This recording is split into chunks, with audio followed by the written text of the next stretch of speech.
I got a little bit of the inside scoop on why we're more susceptible to scams during a crisis. Stay tuned to find out so you don't have to be a victim.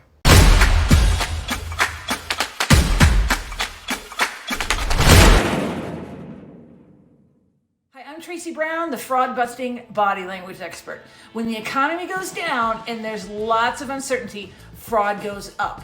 And like it or not, we're all more susceptible to fraud. Criminals know this and are looking at this as a huge opportunity to get your money. I was lucky enough to interview top economist Mary Kelly, who at one point in her very distinguished military career was chief of police on the base in Pearl Harbor. She's got an interesting perspective on what crisis does to our brains and what criminals are doing to take advantage. Let's hear what she has to say.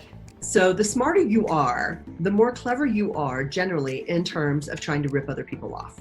Oh. And that's one of the things I found, that first off, a lot of criminals are just going to throw stuff out there to see, hey, is anybody actually going to buy this? You know, is anybody going and buy into it and might be fooled by me? And the answer is there's a lot of it out there, and 98% of the people or whatever will say, okay, that's clearly just not true.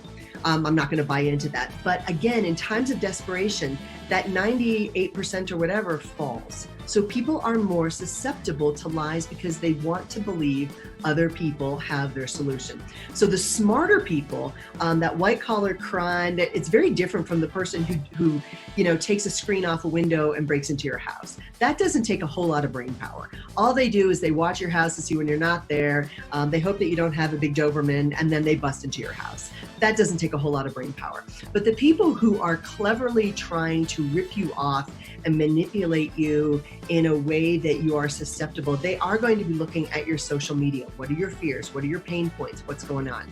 So one of the funnier aspects I had was somebody who, this started way before there was a social media online and a presence, but it was people who were masquerading as soldiers and sailors in the Persian Gulf, and I need this help, I desperately need this money. And now that has kind of gone mainstream on social media, but back in the day, people would make phone calls and say, hey, Mrs. So-and-so, I know you've got a sailor who's also, serving in the military, so you might be sympathetic to my situation. This is what I need. And they would call up and they would get people to give them money.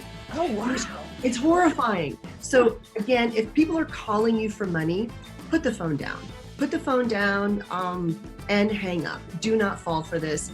Anybody who is probably legitimate is probably not going to call you for money. If it's not an organization such as your own church, and even so, verify that with everybody. Be really careful so that you don't fall prey to something that you very well intentioned are trying to help other people, and you just get suckered into a scam. Wow! Be sure you're double checking everything before you give people info or money. You're going to want to watch my entire interview with Mary right here at this link. Be sure you do, because she's got some great tools to build your business available just for my viewers. Stay safe and healthy out there. Most of all, pay attention so you can keep your money. I'll see you next time.